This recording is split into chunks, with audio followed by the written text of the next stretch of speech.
Thanks for listening to Local SEO Today. Don't forget to subscribe and share this episode. Joining me today is Mitch Russo. Mitch founded Timeslips Corp, which he sold for 8 figures, and then became the CEO of Tony Robbins and Chet Holmes Business Breakthroughs International. Now he helps businesses get to the next level and scale with his proven systems. Thanks for being on our show today, Mitch. My pleasure, John. Great to be with you. So I always start this off with just advising some of our listeners who don't know you a little bit about who you are, what you do today, or what you're known for, and a little bit about your backstory. Sure. So, what most people know me for is my association with Tony Robbins, which is not, I mean, it's wonderful that they do, but that's not the most important thing. Tony is an incredible individual. And we had a lot of fun for 5 years building a company, the three of us, Chet Holmes, Tony, and I. That company went from about 3 million when I joined to about 30 million right before I left. And it was really an incredible experience, both working with Tony and my deceased friend, Chet Holmes. So that's what a lot of people know me for. But most of I would say my skills came from building my own company from 0 to 10 plus million in revenue. That's where, we all go to school, if you will. The world of experience comes in and makes sure that we know what we're doing, or else we don't get to succeed. And so I learned a lot in that journey. And then from there, I went on to invest in other companies and take what I knew about building companies and helping others do the same. And I still, to this day, help many, many CEOs scale their company in many unique and different ways. That's amazing. So how did you start this journey? So did you go to school for business? Like when you started this whole journey right at the beginning of finishing college or university, can you go way back if you don't mind? Sure. Well, I'll go way, way back and tell you that I got my real first business education working with my dad in his candy store business. Amazing. So my dad was a serial entrepreneur. He would move from location to location all over New York City and open candy stores. And he was a brilliant marketing strategist in his day. He was unusual in that he would build his stores backwards than most people would, because he would put all of the nut roasting equipment in the front of the store and vent it out the front window. And we would get in on a Saturday morning at 8 a.m. or 7:30 and start the roasters. And 35, 40 minutes later, there was a line of people outside the store at 8 o'clock in the morning wanting to buy a bag of roasted cashews. So my dad understood stuff like this. We would on Easter Sunday, we would fill the trunk with baskets that we built the day before and find a corner, pick up 2 pieces of wood as a sawhorse, like a tilted sawhorse, and find an old door or something on the street and set up shop on the corner. And we would sell out usually in 3 hours. And this was my dad's way of teaching me how to be an entrepreneur. So as I grew up, I had a rock band in school. And I started a rock band, John, you may have heard the story, because I was really a very shy kid and I had no female friends and wanted some. And so I figured a rock band would be a great way to meet girls. Well, it was. And it turns out that I learned a ton about scaling and promotion and quality and testimonials and advertising. And we eventually, in less than 2 years, became the highest paid high school rock band in our entire region. Now, go back to 1968 and 69, we were billing $500 a night for our little 4-piece band, and we weren't even old enough to drive. So it was because we had paid a lot of attention using what you might call market research to what kids wanted to play and hear and do at parties. So we would learn a song. It'd take us a month of practice to get a song to the point where we felt it was really professional. And then from there, we would go out there and promote. And we ended up with gigs that we couldn't believe we really landed. We ended up with the mayor of New York's election party playing on the ship for their party, which was incredible, and it was just a lot of fun. And anyway, it was only later that I found that my path through university was fractured. I didn't enjoy college. I found that there were some very interesting things about schools, and I literally went from school to school. And I'll have you know, John, that I've dropped out of some of the finest universities in this country. And I learned a lot during that process too. But eventually, what it came down to is having two things: a good idea and passion. Now, I didn't say a great idea. Did you notice that? Yeah, And the definitely. reason I didn't say it was a great idea, because I don't think any single idea starts out great. If we go back to Federal Express, the Federal Express story about how Fred Smith took this plan that he had for Federal Express and turned it into his thesis teacher. Thesis teacher gave him a C. Yeah. And you know the story of what happened? He gets in front of the thesis teacher.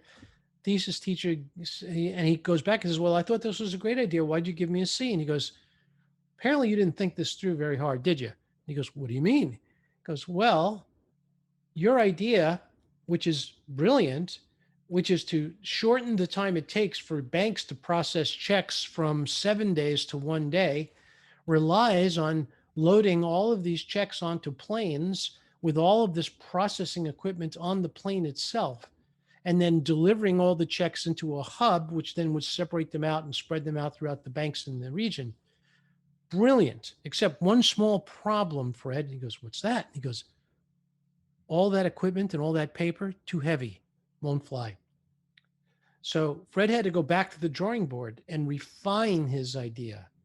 And that idea became the genesis of the idea really became the hubs. And the only thing out of that idea that stuck was this ability to pick up packages, deliver them to a hub, and then with that hub, go out and deliver them individually and then do that in 1 day. That became what we now today know as FedEx.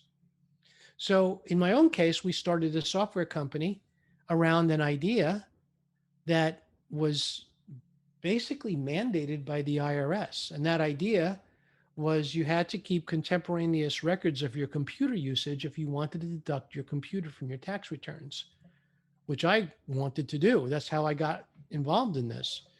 I got a computer for $6,000 and I couldn't deduct it because it wasn't a business tool unless I could prove it. So I looked around for software to help me do that. I couldn't find any. So I decided to build it myself. And I got a partner, and the two of us fleshed it out over 6 months until eventually we got it finished and we quit our jobs. The following day, my accountant calls me up, John, and he says, "Mitch, I got some bad news for you." I said, "Okay, hit me." He goes, "Well, you know that great idea that you had and that software that you're building?" "Yeah."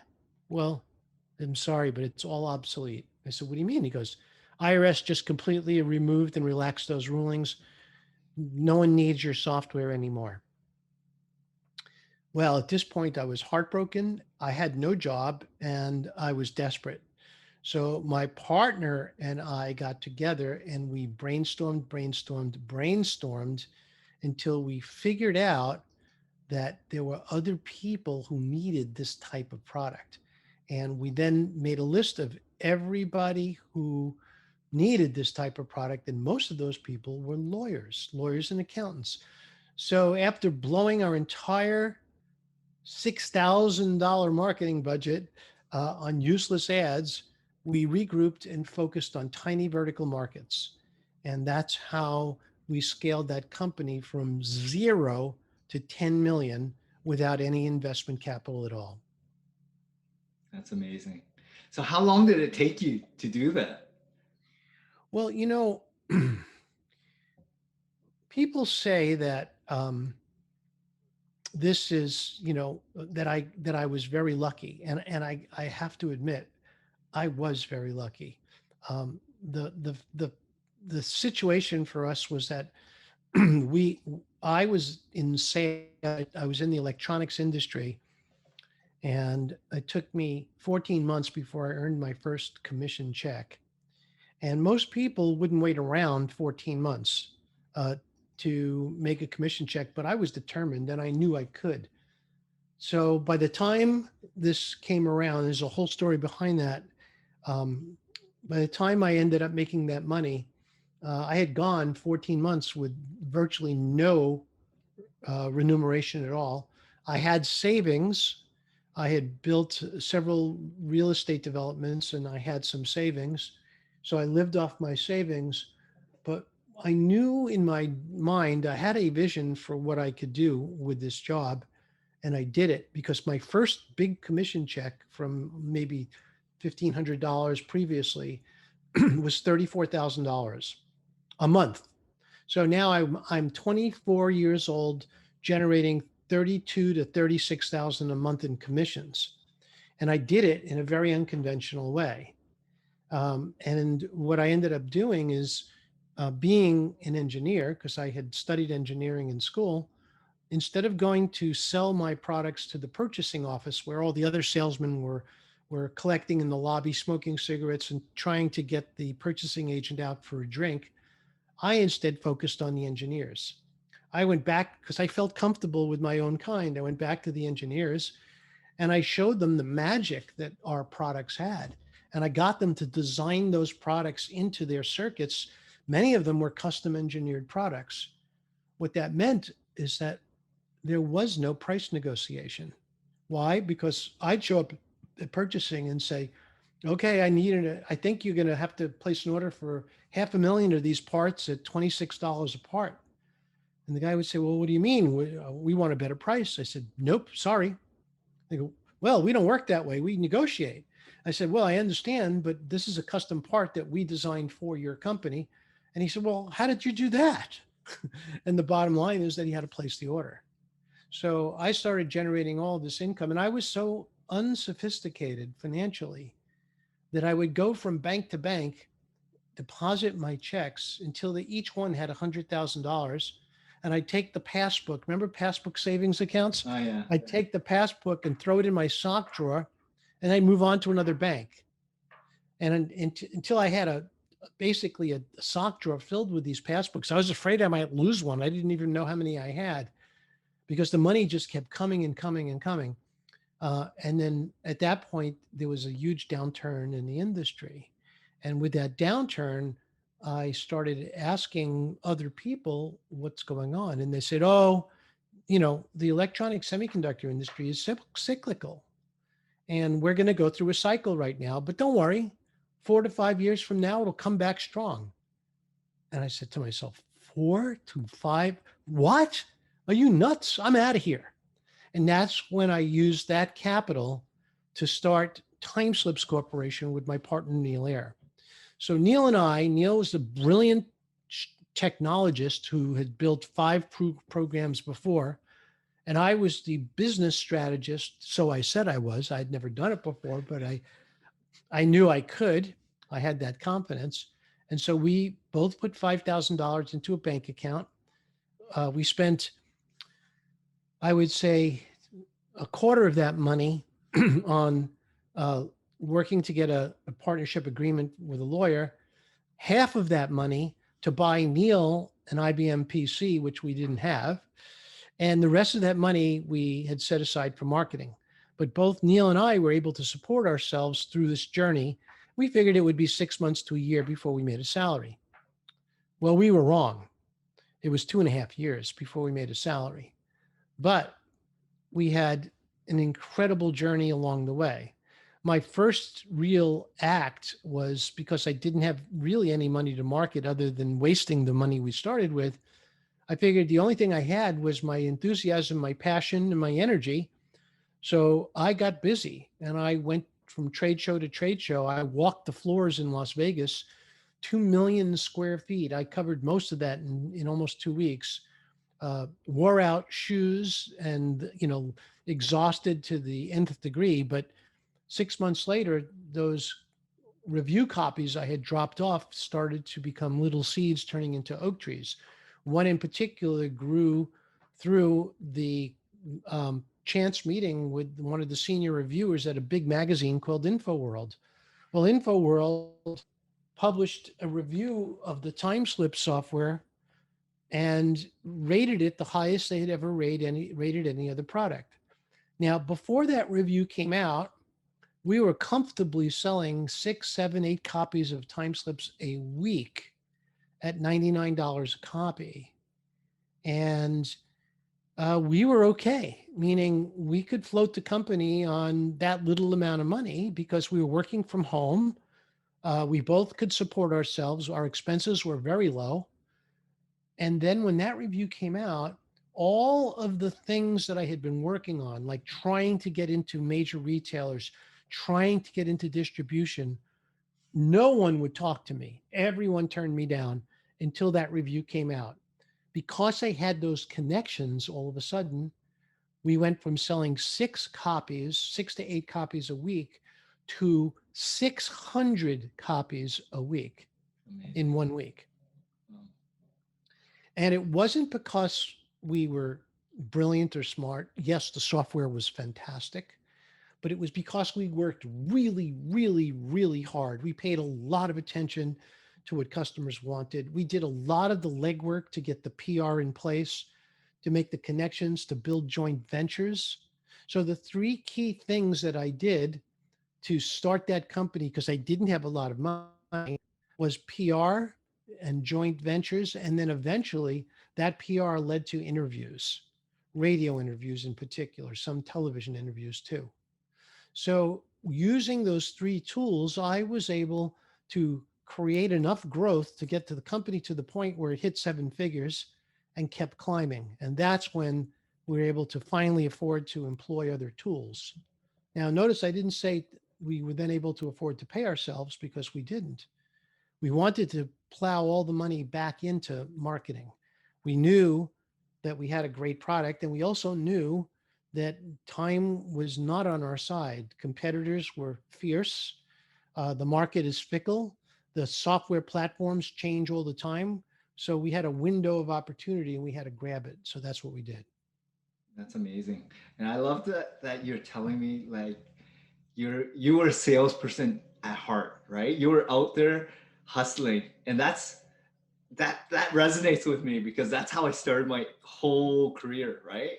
I Mm-hmm. was traditional advertising sales and I worked at Yellow Pages, and it was more about the grind, the telephones, the outbound solicitation, getting to understand and read people. And that's what hard work is all about before you even start anything. And you going out there and really bringing value, listening, understanding where the gaps are, and then going back to your tech, you and your partner, and refining the product so that when it goes to market, people will actually give raving reviews, actually have a really good experience. And I love that. So, how long afterwards did you exit, or do you currently still have it until you started working with, Tony Robbins and Chet? Well, the company had grown to the point where we were, you know, we started out with a $5,000 line of credit with the local Beverly National Bank, and by the time we were in the almost 8 figures, high 7 figures, our credit line was close to $2 million. So what would happen in the software industry is that we would grow the company would continue to grow, but so would the expenses. So we would typically spend more throughout the year than on an average we would make until the upgrade cycle. So an upgrade is when we announce to the user base that we have a new version and they have to pay $69.95 to get the new version. Well, that would bring several $1 million overnight into the company within 30 days. So what we would do is we draw down the line of credit so that we could build up to that upgrade cycle, and then boom, that upgrade cycle would generate so much cash, we'd pay back the line of credit back to zero, which is what the bank likes. And then from there, once the line of credit was at zero, we'd start borrowing again until we hit upon something interesting. And I'll tell you this story because I think stories that happened in our lives are elements of learning that could be shared. So I want to share this with you and your listeners. We were very sensitive to the influencer community, and one of the big influencers were bar associations throughout the country. And every bar association had a legal technology chair. And so when we got a phone call from the legal technology chair of the Los Angeles Bar Association, and she said that Timeslips crashed my computer. You people are crooks. You're stealing money from lawyers, and we're going to come get you unless you come out here and fix my computer right now. I had this moment in time where I said, well, look, you know, she paid $99 for this software. I'm about to spend $2,000 to $5,000 to go fix her computer, but it's worth it, right? That makes sense. So I was about to do that, but I couldn't get out there in time. Back then, you know, to make an airline reservation in one day was very hard. So I had this moment, an inspired moment, and I thought, well, you know, I was just in Los Angeles for a PC user group meeting. Back then, that was very popular.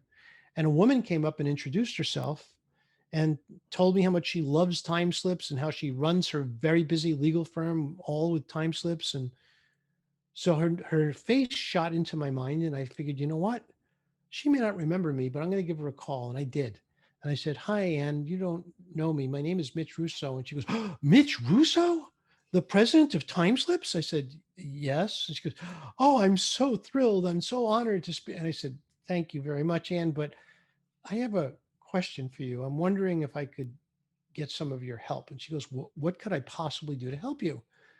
And I said, I have a customer who's not too far away from you, and she's having difficulty with her computer. And I would pay you to go over and help her if you wouldn't mind. And she said, oh, don't worry. It's done. I'll go over there. In fact, you know, I'm on my lunch break now. I'll head over there right now. So I was thrilled. I called this other person. I said, don't worry, we're sending someone over right now. And it was Los Angeles and I'm in Boston. There's 3 hour time difference. And so now it's, you know, now into the evening and I haven't heard back yet. And I'm worried. Finally, the phone rings, must have been 9 o'clock at night, my time. And it's Ann. And she goes, oh, don't worry, Mitch. Everything is solved. She loves time slips. I fixed her computer. It wasn't even your software. And now we set up her system and she's doing all the billing. She loves it. I said, Ann, I'm so happy. Thank you so much for your help.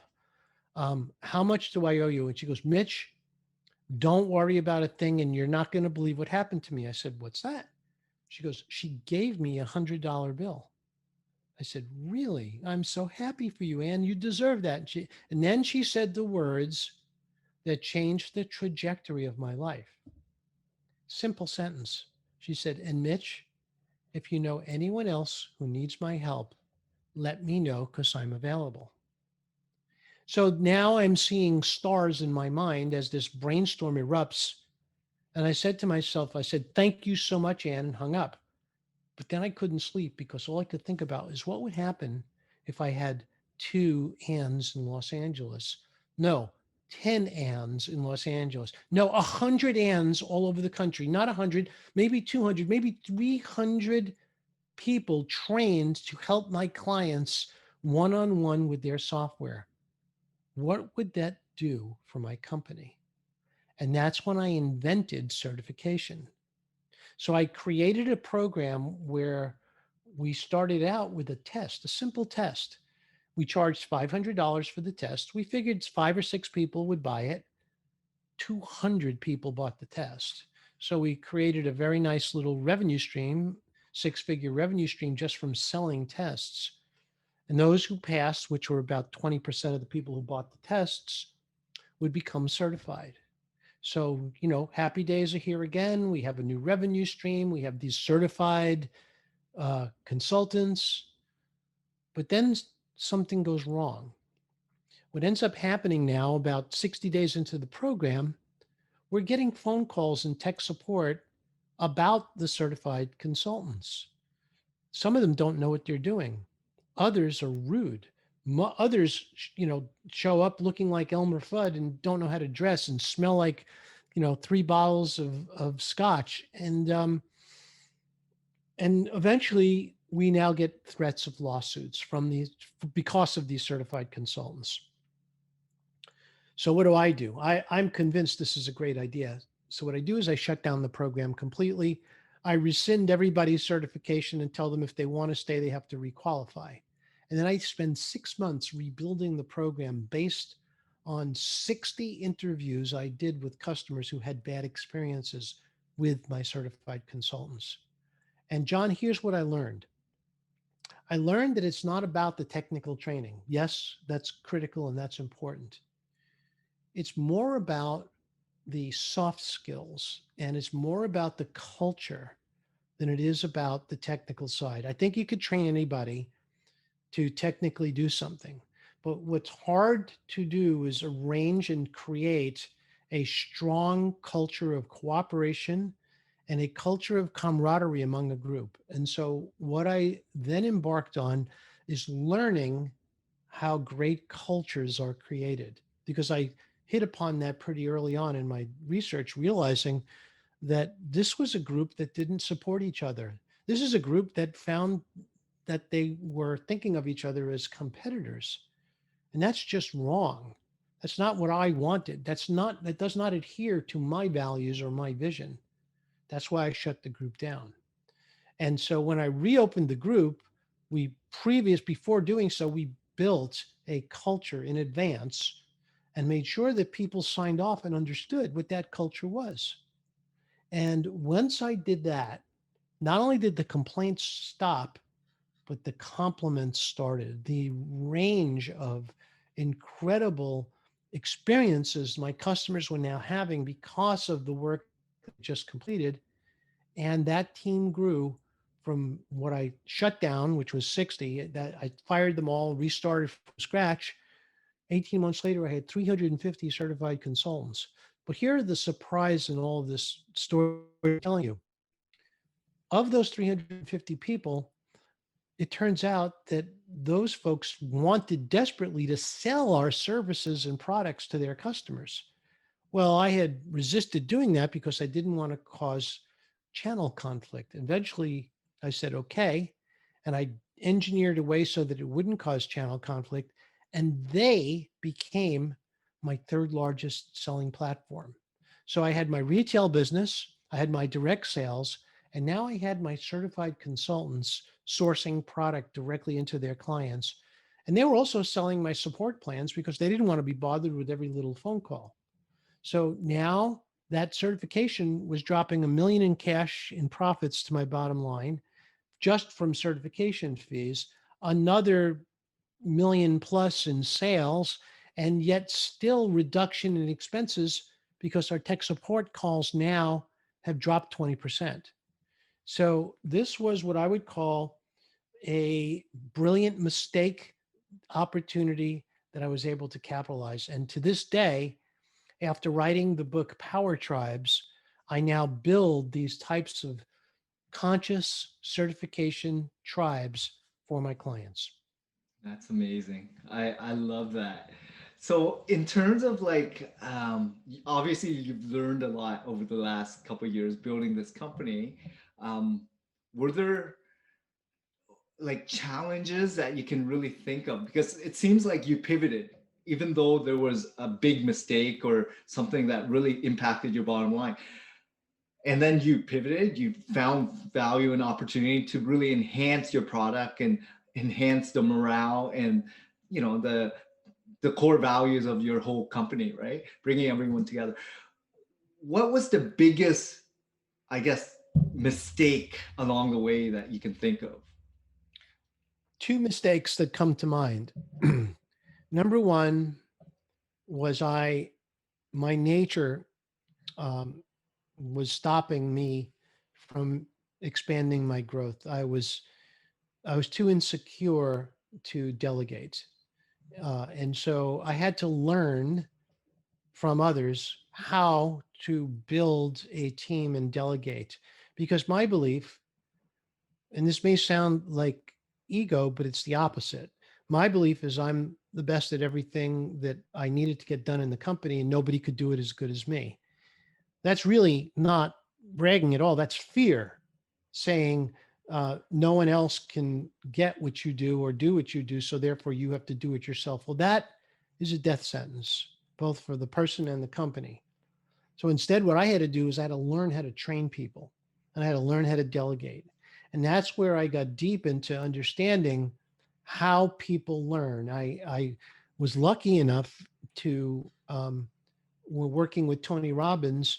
I got to build a training system with Tony, and Tony taught me so much. Tony is the master at how the mind works. And using the experience that we had together, I have today taken that and I work with my clients to help them build conscious learning systems that generate 100% comprehension. So these are all the things that people need to look out for. Delegate quickly, um, and do it with the proper amount of training. The second thing that I had difficulty with was once I hired somebody, I had a hard time letting them go. And so my one of my biggest takeaways was hire slowly, fire Fire fast. fast. Yeah, I always. Right.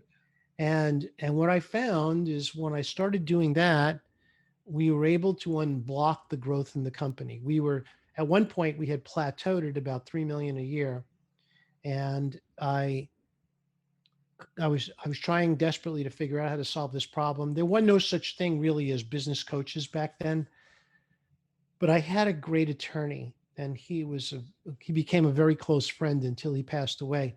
But he was really my confidant, and I asked him what he thought, and he shared with me this idea. He said, "Well, look, you know, Mitch, you've done an amazing job. I mean, you really had no experience. You don't even have a college degree.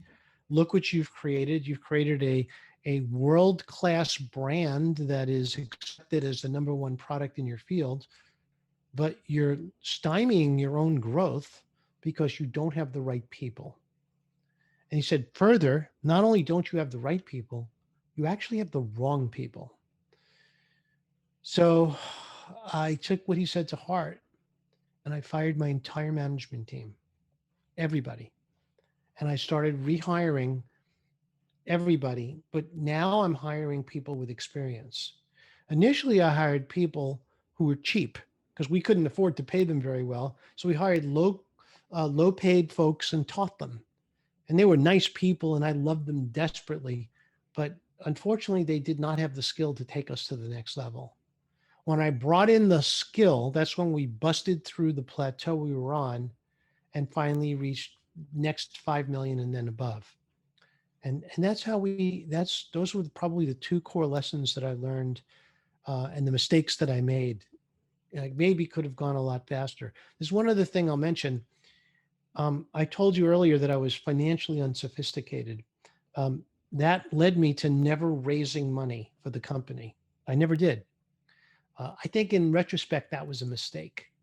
I think if I would have understood venture capital and would have had the right investor team to come in with me, we could have grown that company not to 10 million or 20 million, but to 50 or 100 million. I don't regret that because the outcome for me was incredible. You know, I became financially free at the age of 40 and have been ever since.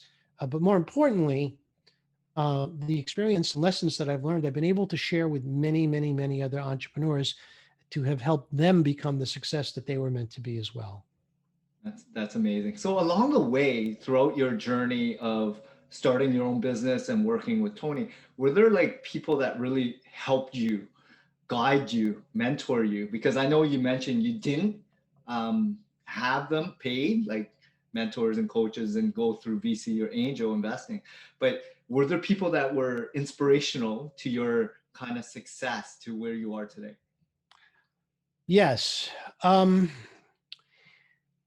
there were books, and then those books, the people who wrote those books would go out on the speaking circuit. And there was one man in particular, his name is Tom Peters. Tom Peters, probably in his late 70s, early 80s by now, but Tom was a passionate speaker. And, Tom wrote the famous book In Search of Excellence, Lessons from America's Best Run Companies. And, you know, I was so moved by that book. I then went to see him speak. I flew to New York City to see him speak. And that was so impactful that I came home and booked all of his other locations and flew out to every one of them to listen to him speak over and over again.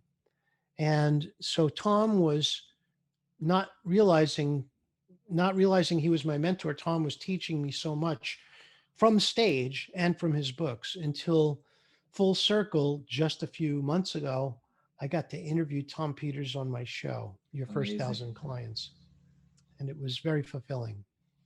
Well, and that's what it all transpires, right? There's people that you look up to, and there's things that you're going to do to really want to be a part of, because you admire them, but they have no clue who you are, right? And there's a lot of fans out there of yourself and of Tony and of Tom Peters and everyone else.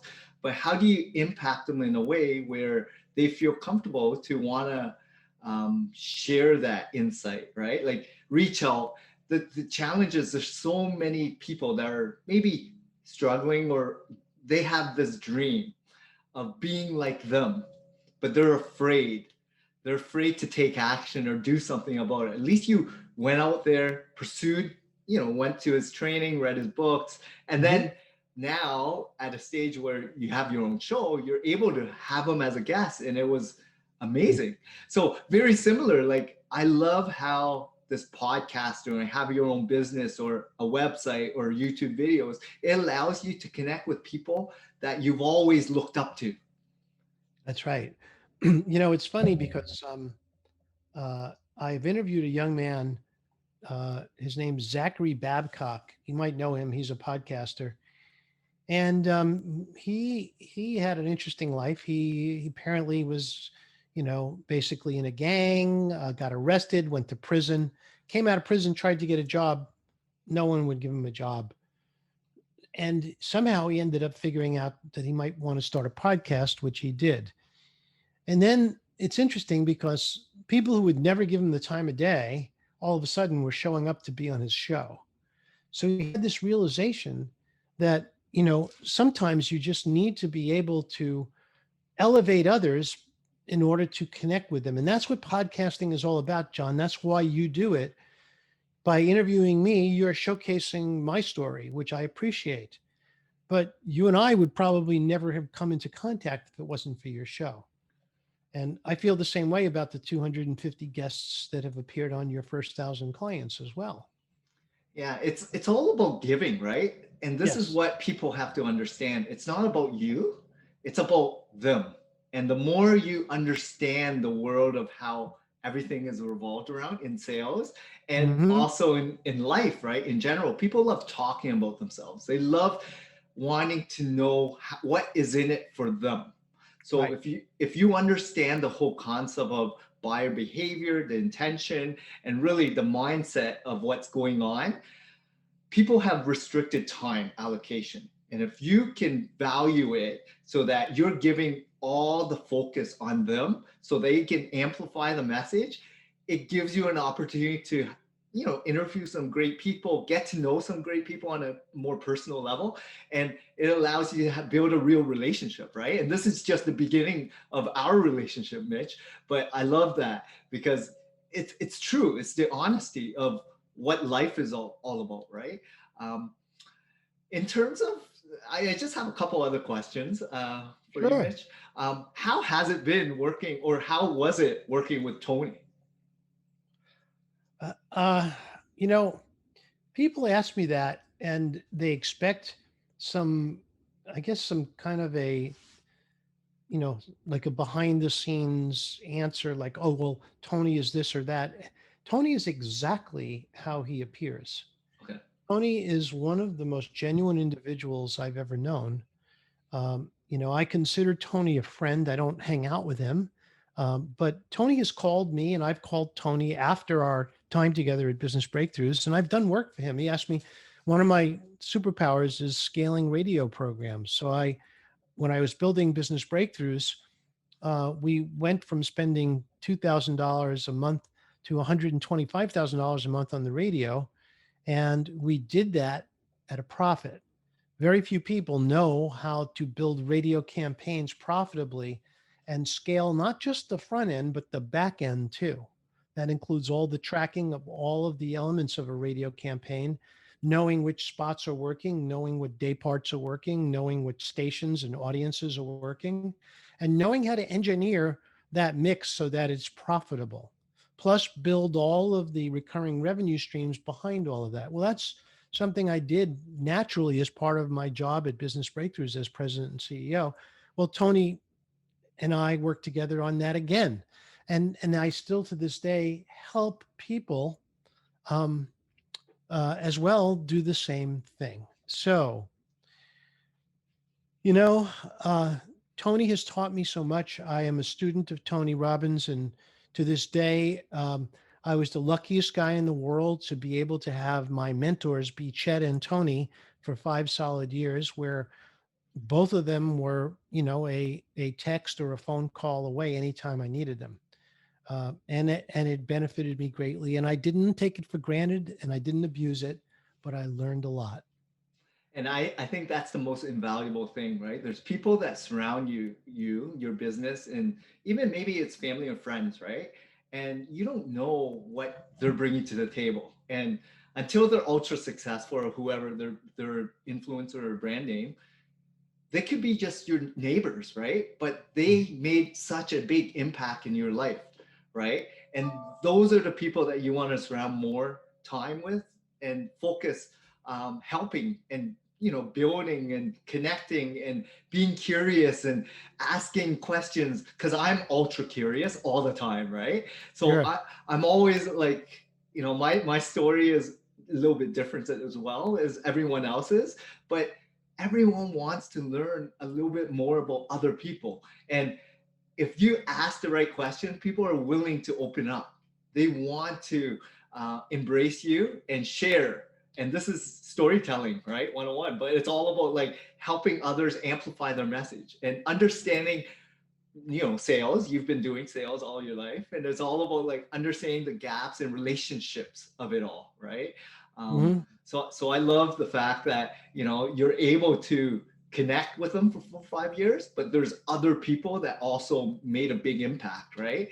And walking the floors of Las Vegas, doing those, trade shows. I mean, I'm sure that was tough, but you learned so much doing it, right? And Oh, yeah. those are the times that people don't talk about. They want to talk about when you're with someone, but it's those other 10, 15 years of hard work, grinding it, the grit, determination that no one wants to talk about. Well, again, I mentor many people and I coach a lot of business owners. And what most people are not willing to do, they're the select few that are, most people are not willing to do the work. They think Mm. that the internet takes the work away, or they think that, other people, look, that guy 2 years ago had nothing. Now he's a millionaire or something. Um, but on the other hand, if you're willing to do the work and if you're willing to take some guidance, you could go really, really far in life. And my recommendation is always the same. Um, you know, be willing to do the work. Be willing to engage a mentor and try and figure out how they and their experience can save you time. So realistically, without mentorship, without coaching, you're setting yourself up for a much longer journey and you're risking your success because I've had clients, and it's on my website. If you go to mitchrusso.com, you'll see dozens of coaching testimonials from my clients. And usually they say that one or two sentences casually offered during a coaching session changed the course of their business. Why? Because those were years of experience condensed down into an idea. And that's kind of what, the whole idea of working with the right coach is all about. I totally agree. Shrink time allows you to really take advantage of the market, right? Because time is scarce. If you're running a business, there's always competitors. There's always things, especially in technology. There's always things that's going to overtake you faster, quicker, cheaper, everything else, right? Service. So you need to be nimble and fast, right? So I love the fact that you're talking about mentoring coaching and taking advantage of it. As an entrepreneur, there's so much to learn. If you can gain insight from someone with 20, 30 years of experience that saves you, sheds 1 or 2 years out of that learning curve, or even 5 years out of that learning curve, it's going to exponentially increase the revenue and sales and profitability in your business. Right. Yeah, So that's why I use that phrase. I say basically working with me will compress a year of time into about 6 to 8 weeks. there you go. That's from Mitch himself. So that I love that. Um, so right now, it seems like you enjoy this coaching and mentoring aspect of your business. I know you're an author as well. Um, what motivates you? What drives you today? Well, um, there's a point in one's life where you have to consider the the life of a person, not just the money in the business. um, One of the things that I value is having learned to be able to appreciate what I have. Being able to appreciate what I have has allowed me to have more. Being nervous about the future and scared and insecure has in the past stopped me from having what I want. So, what I do today is I try to basically spend as much time as I can on the things that make me happy, and that's it. So, if working with a client makes me happy, I work with that client. I recently fired a client because they didn't make me happy, and I was happy to refund their money because they weren't they weren't doing the work, and I don't. That's not fair. I can't take somebody's money if they're not going to receive any value. But at the same time, uh, they can't get value unless they follow the lead and do the work. So from my perspective, I just want to work only with people I like working with. I don't want to work too much. Usually 3 days a week. I work 3 days a week, 5 to 6 hours a day on those 3 days. The rest of the day, the rest of my time, excuse me, is spent on me, doing my podcast, enjoying playing the guitar, living by the ocean. I'm a passionate photographer. I travel the world when I photograph. All these things are super important to me. That's amazing. I love choice, right? When you get to a point where you're ultra grateful on what you have, living presently, having abundance and having choice, that's the ultimate because you're able to pick and choose how you want to run your life, who Yep. you want to spend it with, what you want to do. And if you're in business, who you want to work with, right? Yeah, that's right. So I love that because, you know, that's what entrepreneurs all dream about, right? But they don't understand what it takes to get to that level. And there's a lot of time that you're going to struggle, right? There's going to be a lot of peaks and valleys for sure. But if you can fast track it with a mentor or a coach like Mitch, he'll save you time. So I love that. Some of the pillars, and it sounds like you're traveling, you're loving the photography, and you're loving the podcasting, right? So how has that Absolutely. been? Because for me, I'm a podcaster, as you know, and I'm enjoying just conversations with great people that I fully respect. And that's what I get out of podcasting because I'm actually having fun. Yep. Yep. Exactly. Well, um, I think I mentioned to you right before we started, And my podcast is one of the primary sources of my business consulting, particularly with certification. So, what I did is I carefully designed my show to attract my ideal client as my guests. And when I interview somebody for an hour and we build a relationship, I mention briefly that, hey, if you want to work with me, here's some of the things that we um, might be able to do together, that kind of thing. And in many cases, they say, yes, Mitch, thanks so much for offering. I'd love to work with you. And in some cases, it doesn't work out, and it shouldn't because it's not a fit. So I use the podcast as a vehicle to connect with people on a much deeper level. And I think everybody can do that either as a guest through guest hosting or as a show host yourself. That's awesome. I love the fact that at least you're being transparent and honest about like the purpose. And people do podcasting for multiple purposes, right? They Yep. obviously want to grow it to monetize. Most of the Yep. time, as a business vehicle, um, I do it for fun. Yep. But it's because I already have my company. I enjoy the process. And I'm already very grateful to be living in a Western country and society where my parents from Vietnam left the Vietnam War. And I didn't have anything growing up. So being at that stage and understanding how the bottom is to Hmm. where I am, I'm ultra grateful for everything that I have. So I love this, Mitch.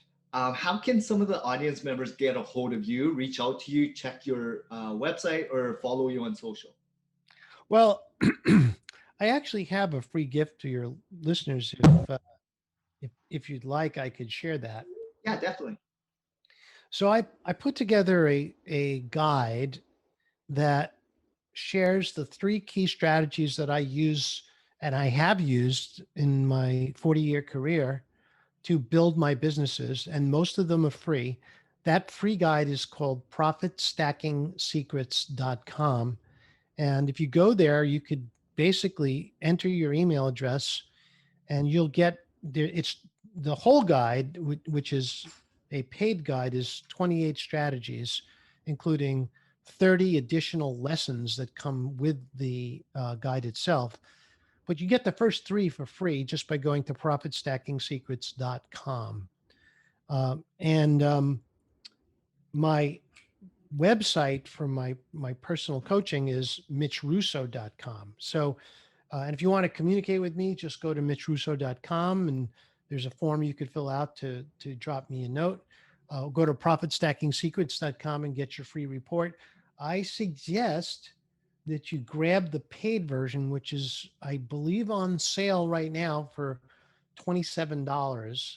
The companion spreadsheet system is on sale normally 100 for $19. So my thought is, if you're serious about marketing and you want to shortcut the process and you want to grab 40 years of wisdom in a relatively small amount of money, go get that. Awesome. I really appreciate that, Mitch. I'll probably do that because for me, marketing is my life. I enjoy it. um, but I really want to thank you for all the time and wisdom and value that you brought to the show. And we'll stay in touch for sure. If you're ever in Toronto, Canada, let me know. We'll hang out. And if I'm down in Florida, I'll definitely ring you up. Thanks a lot, Mitch. Absolutely. Please do so, John. Thank you. Thank you.